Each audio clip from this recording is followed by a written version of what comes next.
And if you're anything like me, you've been hearing plenty lately about how the founders understood the word invasion. And here's the thing.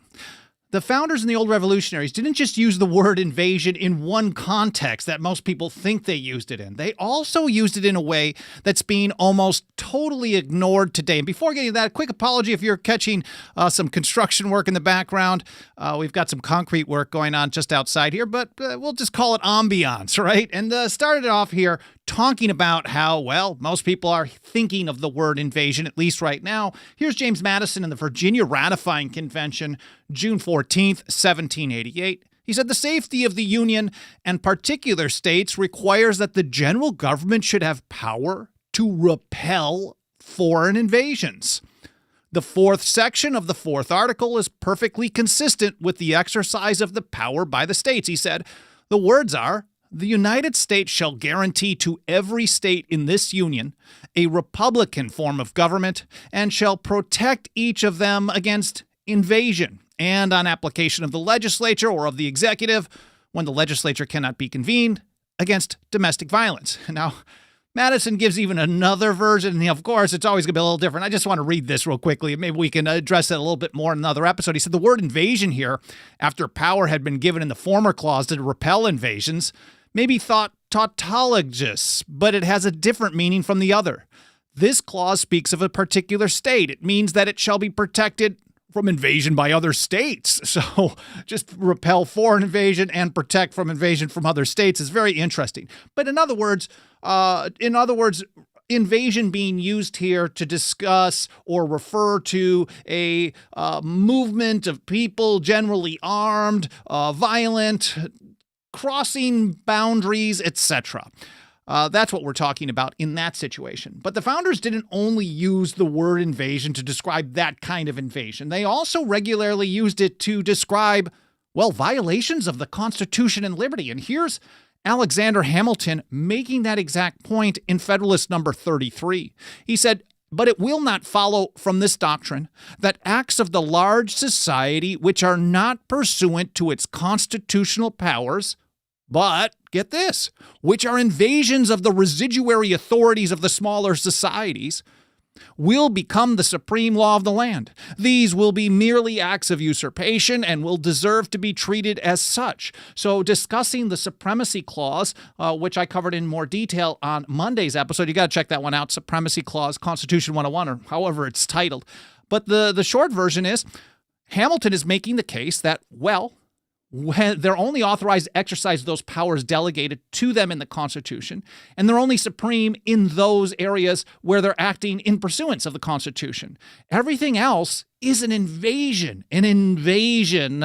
of the residuary or the reserved power of the people of the several states. And it wasn't Hamilton making this up. We can go way back on this one. But for example, here in the Virginia Revolutionary Constitution of 1776. This is a lot of work from George Mason, of course. And they point out some reasons why they're doing this. And it's kind of a list of grievances. And they point out one of them: by dissolving legislative assemblies repeatedly and continually, for opposing with manly firmness his invasions of the rights of the people. So one of the reasons why they were really, in essence, in Virginia, they're declaring independence in some ways early. They are basically taking the position that we have to do this because you're shutting down legislatures. And why? Because they've resisted invasions on their rights. Again, invasion being a term to address attacks on liberty and the structure of the Constitution, even the unwritten British Constitution. John Lansing in the New York Ratifying Convention in June of 1788 put this in relationship to his argument in favor of adding amendments for a Bill of Rights. He said, "Every amendment which I am convinced will have a tendency to lessen the danger of invasion of civil liberty by the general government, will receive my most sincere approbation."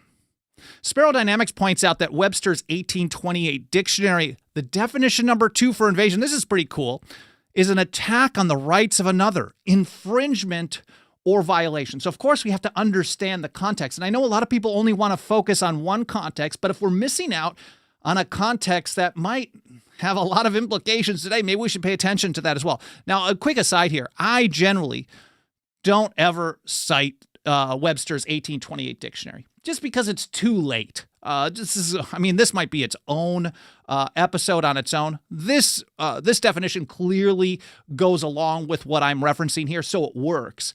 But if you want to understand the original legal meaning of the Constitution, and that means you have to understand how the words were understood to mean at the time it was ratified. So we're really talking through the ratification debate. Sometimes you go a little bit older with legal books, legal dictionaries, but generally through about 1791 or so, 1792. I found like Samuel Johnson's 1795 dictionary, because words change meaning over time. And we can see how the word invasion is used so differently today. And if you want to define a word in its modern sense, instead of how it was understood at the time, James Madison said this would create such a metamorphosis to define the ancient phraseology of the Constitution in modern language. That's a quick side note. So John Lansing is using this term invasion regarding invasion of the rights of the people, just how Sparrow Dynamics correctly pointed that out in the chat. I appreciate that. Here's also an old Whig, the Anti-Federalist, in his fourth paper in 1787. We ought carefully to guard ourselves by a Bill of Rights against the invasion of those liberties which it is essential for us to retain. They looked at government attacks on their liberty not just as overreach. And I know I've used this term, and I was talking about this the other day as well. I've often referred to government actions that attack your liberty, that go beyond the limits of the Constitution. I'm downplaying it when I call it overreach. That just sounds like, oh, they just went a little too far, and, we just got to vote the bums out and everything will be cool. But this is absurd. Every time they attack your liberty, you have to use more aggressive language. I know people like saying taxation is theft. That says quite a bit. It charges people up. No one likes to be robbed. No one likes to be invaded. And if you're talking about that in those terms, it is more honest about what's really happening. Henry Gibbs, in a letter to Roger Sherman, in the ramp up to pushing for a Bill of Rights in 1789, of course, Sherman was helping on that as well. All ambiguity of expression certainly ought to be removed. Liberty of conscience. So he's saying, I'm hoping Congress is going to get something done, Mr. Sherman. You got to help us do this. All ambiguity of expression certainly ought to be removed. Liberty of the conscience in religious matters, right of the trial by jury, liberty of the press, etc., may perhaps be more explicitly secured to the subject, and a general reservation made to the states respectively of all the powers not expressly delegated to the general government. So this is Henry's kind of a list of what's most important to include in a Bill of Rights. He said, these indeed may be thought by most to be the spirit of the Constitution, but there are some who have fears that the loose manner of expression in some instances will not sufficiently guard the rights of the subject from the invasion of corrupt rulers hereafter.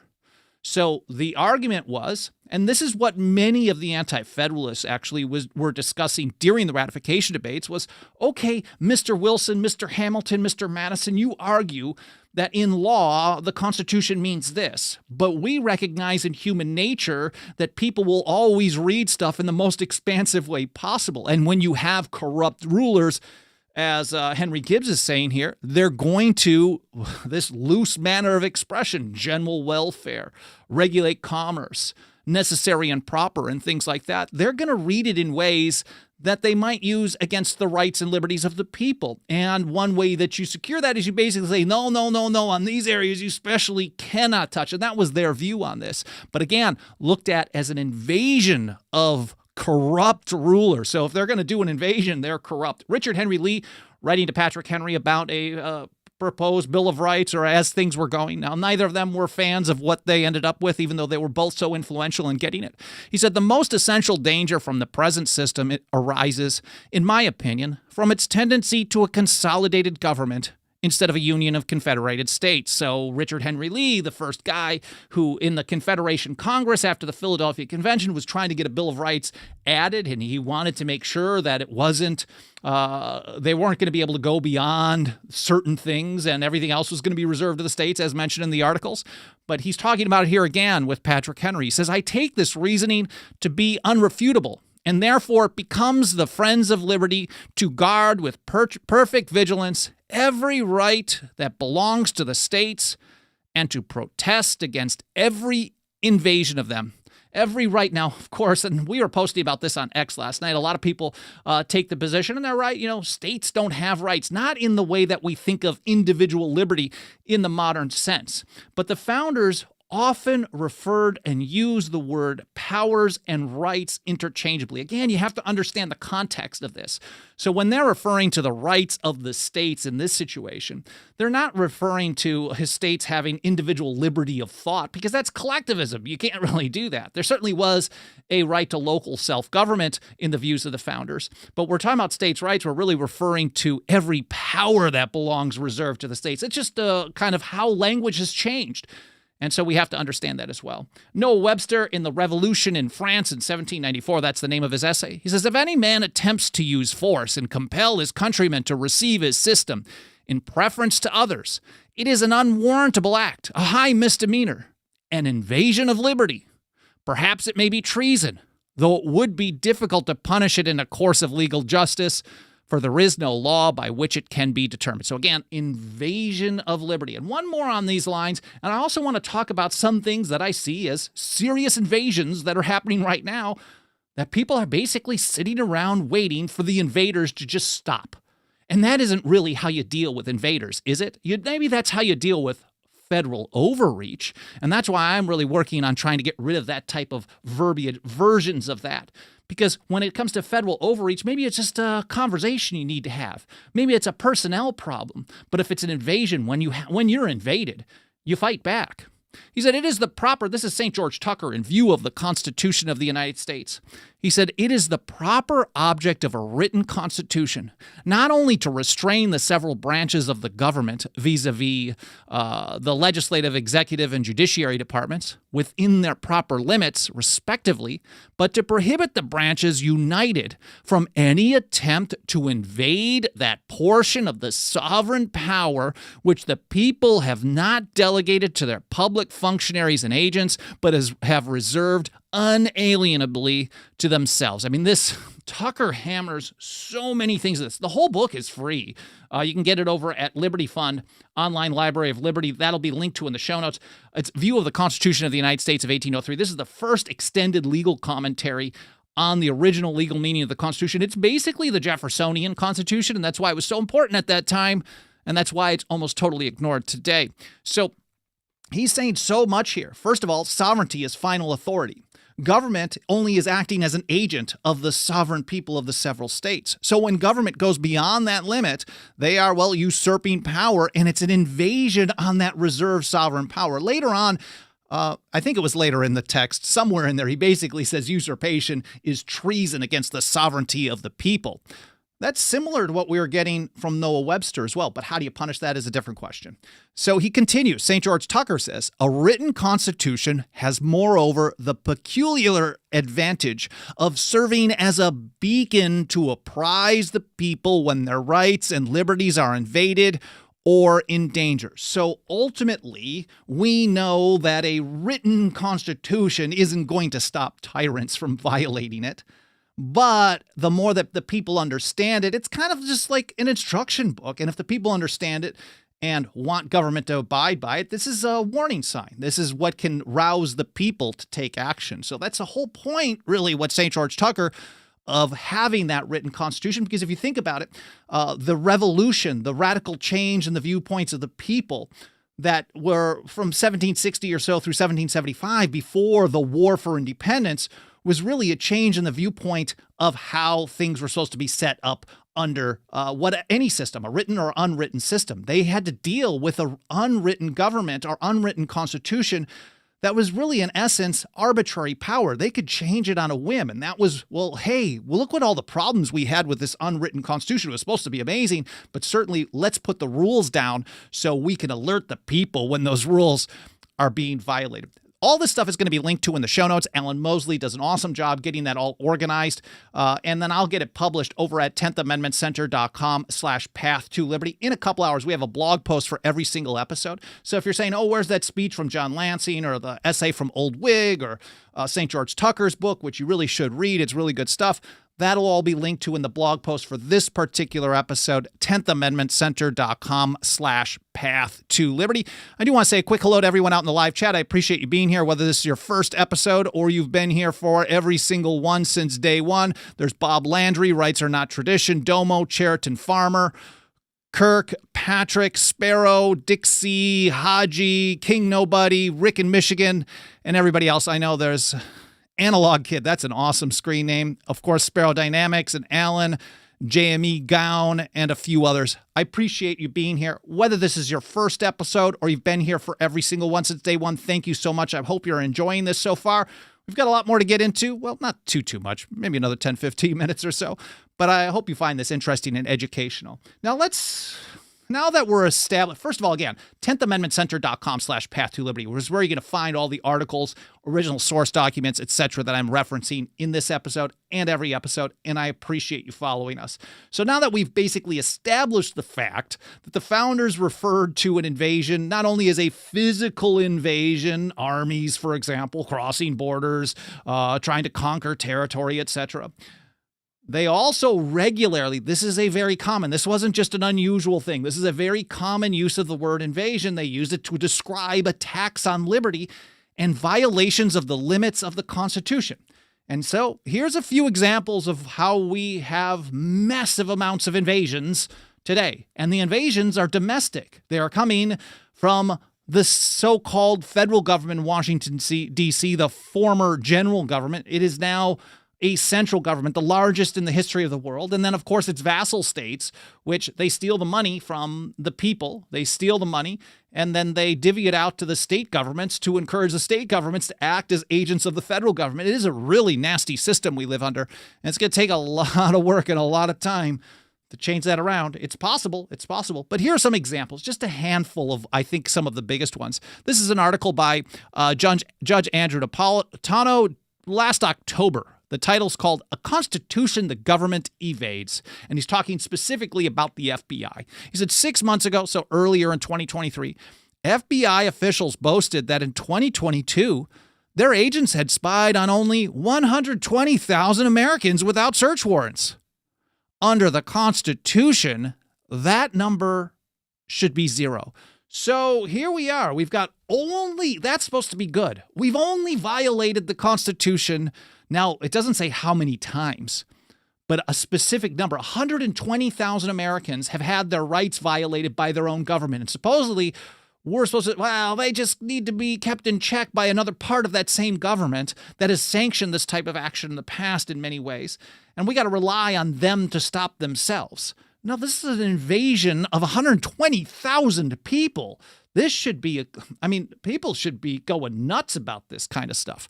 Anyways, Judge Knapp continues with this. This revelation is supposed to give members of Congress comfort that the folks we have hired to protect the Constitution are in fact doing so. I mean, they're got an oath to protect and preserve the Constitution. They're protecting our liberty.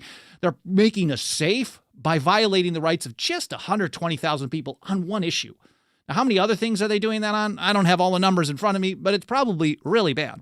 In reality, the feds continue to assault and violate a core freedom protected by the Constitution, the right to be left alone. I like that Judge Knapp uses the word assault, because an assault is oftentimes part of an invasion. They are certainly invading our rights. They are invading our liberty. They are invading the reserved powers of the sovereign people of the several states over and over and over. And then, of course, if I can get this post on X up here, their buddies over at the NSA. I mean, after millions, we're talking 120,000 just from the FBI, just on this particular thing without a warrant. How many other ways are they violating the Constitution? Probably many, because they're enforcing so much stuff that isn't supposed to be even on the books in Washington, D.C. So if you think about all of that as well, we're talking constantly. 24/7, 365 is no understatement. And of course, their buddies at the NSA. I mean, millions and millions and millions of warrantless searches that invade on our rights that are affirmed under the Fourth Amendment, I guess we could put it. And they're now supplementing that by buying all kinds of information from data brokers and then searching that without a warrant. They say, oh, okay, well, people want us to use a warrant. Well, what if we buy it? We just buy it from data brokers who are collecting it. Maybe you signed some agreement or you checked a box with some social media or an internet provider. We're going to get all your information. They've gotten all kinds of location tracking. They keep profiles on people. And, well, they don't need a warrant because it was handed to them, and then it's okay. Now, as Naomi Brockwell, they've also, the NSA says, oh, yeah, we're doing this. Of course. But we don't really use it that often, so you got nothing to worry about. And that's Naomi Brockwell retweeted Edward Snowden talking about this, and she points out that it's pretty absurd that the NSA takes a position that it's okay since it's only once in a while. So whether it's one violation of the Constitution, one invasion on someone's liberty, why is that okay? One person. 120,000, maybe it's millions. We don't know how many in this scenario. She quotes it. The NSA responded that the information is used sparingly.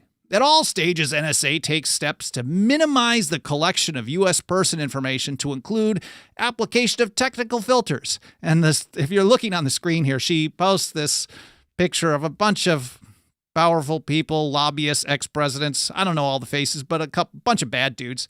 And they're all laughing over a drink. And then I said we use it sparingly because it is absurd to think that, okay, even let's say they only use it once in a while. That's still a very dangerous situation. And in fact, John Dickinson, they called him the penman of the revolution. He wrote the most widely read series of papers on American liberty throughout the Revolution, up until publication of Thomas Paine's Common Sense in 1776. The man was famous for writing letters from a farmer in Pennsylvania in 1767. They were published throughout 1768, passed them along to Samuel Adams and James Otis Jr.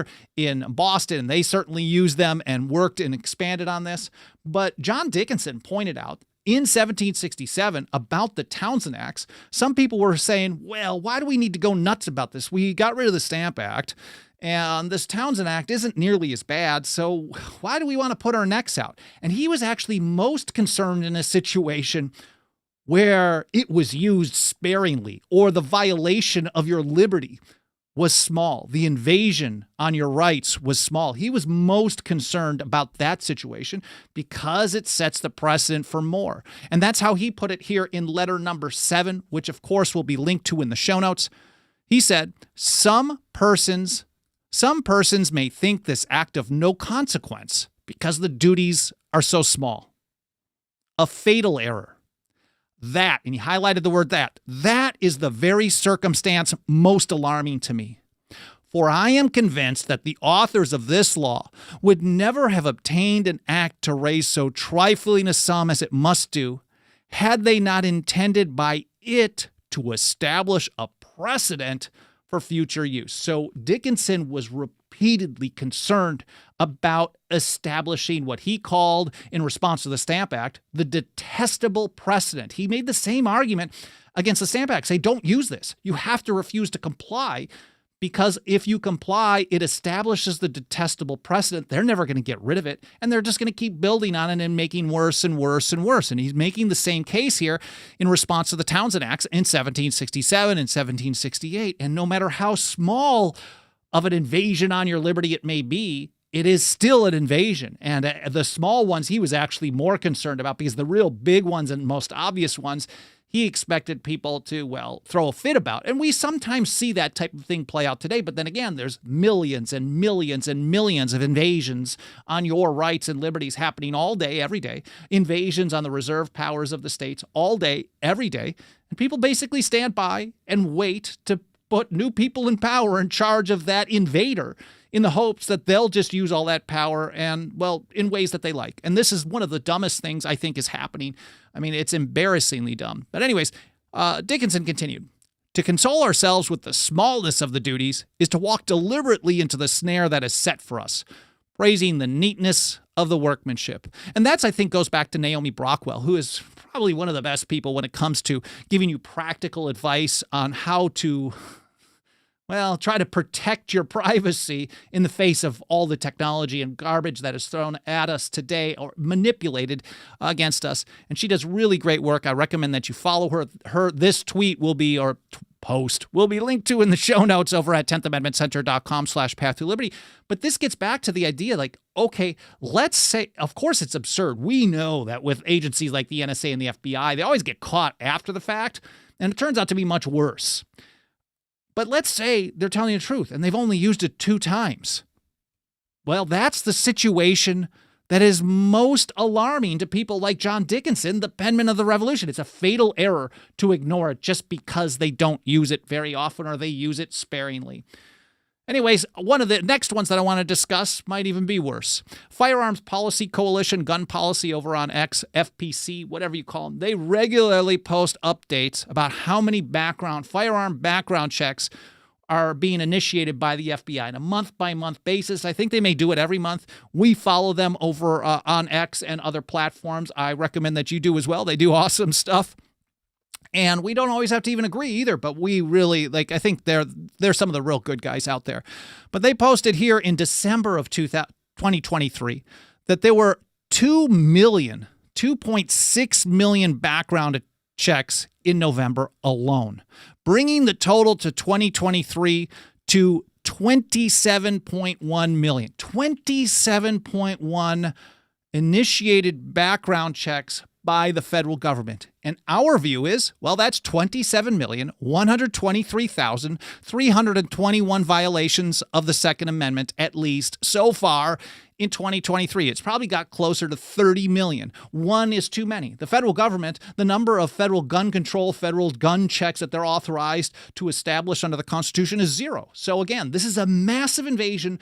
27 million invasions on liberty. And we're supposed to sit around and be like, okay, dudes, we trust you to do the right thing. It's cool. No problem. Now, of course, all of this is still just scratching the surface. I'm talking about tens of millions of violations of the Constitution, invasions on your liberty. And this is just scratching the surface.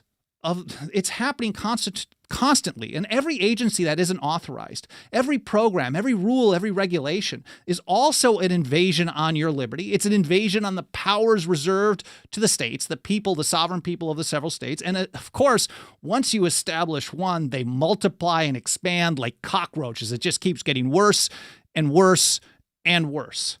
Alexander Hamilton talked about what to do about it a little bit here in Federalist number 28. He said it may safely be received as an axiom in our political system that the state governments will, in all possible contingencies, afford complete security against invasions of the public liberty by the national authority. He expected that the state governments, at least as it was set up, or maybe he was just making this case because he wanted them to ratify and then he wanted to consolidate power. That is an argument to be made there as well.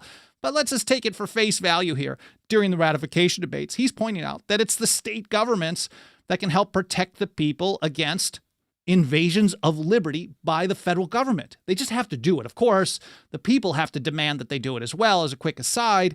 And so when they don't, and they just rely on the federal government to somehow fix the problems created by the federal government will never stop growing. So the people themselves are pushing for the wrong solutions and making things worse. But the states, the people of the states, have the power to actually act as a bulwark, complete security against invasions of the public liberty by the national authority. He says projects of usurpation cannot be masked under pretenses so likely to escape the penetration of select bodies of men as of the people at large. They can at once adopt a regular plan of opposition in which they can combine all the resources of the community. They can readily communicate with each other in the different states and unite their common forces for the protection of their common liberty. Again, invasions of the public liberty need to be stopped by the state governments. And of course, if the state governments suck, the people themselves. But it all requires a people who not only demand this type of approach, but also look at federal overreach as an invasion, but are willing to take a stand too. And Samuel Adams put it this way in a letter to Arthur Lee in 1775. He had so many great friends. It was a really interesting friendship between the different types of lifestyles. Pauline Mayer has a book. I can't remember the name of it. She passed away a number of years ago, but she had a book talking about unique friends during the time of the Revolution. And Samuel Adams and his friendship with people like Henry and Arthur Lee, totally different lifestyles, really said so much about the power of their viewpoints uniting them. And I've often said things like that before I even learned about this in the past, that when you live under a federal system, people who have one view here in California can have a friendly relationship with people who have a completely different view on things in places like Oklahoma or Texas. They may not agree on the policy for themselves in their own area, but they can be allies and friends in the notion that the policies and the way they address things are going to be handled on a state-by-state level. In decentralization, federalism, that's how you live together in peace. But anyways, Samuel Adams, here in a letter to Arthur Lee, said the people hold the invasion of their rights and liberties the most horrid rebellion, and a neglect to defend them against any power whatsoever, the highest treason. So at least at the time of the Revolution, an invasion of the rights and liberties was a rebellion against freedom. They are rebelling. They are the ones who are the ones creating chaos. And the people who refuse to defend them, well, that's a form of treason. Samuel Adams had a way with words. And here's James Otis Jr., writing as freeborn American in 1767. He said, "When our rights are invaded, it is high time to throw aside prudence." Now, that doesn't mean throw your neck and the body and the gears at every single moment, but certainly if you stand idly by and do nothing, or if you stand basically idly by and you wait to convince the federal government to stop doing the things that the federal government was never supposed to do in the first place, the federal government will never stop and will only keep growing. And we have proof all around us. Well, I hope you guys found this interesting. I hope it was educational. I hope it made you think.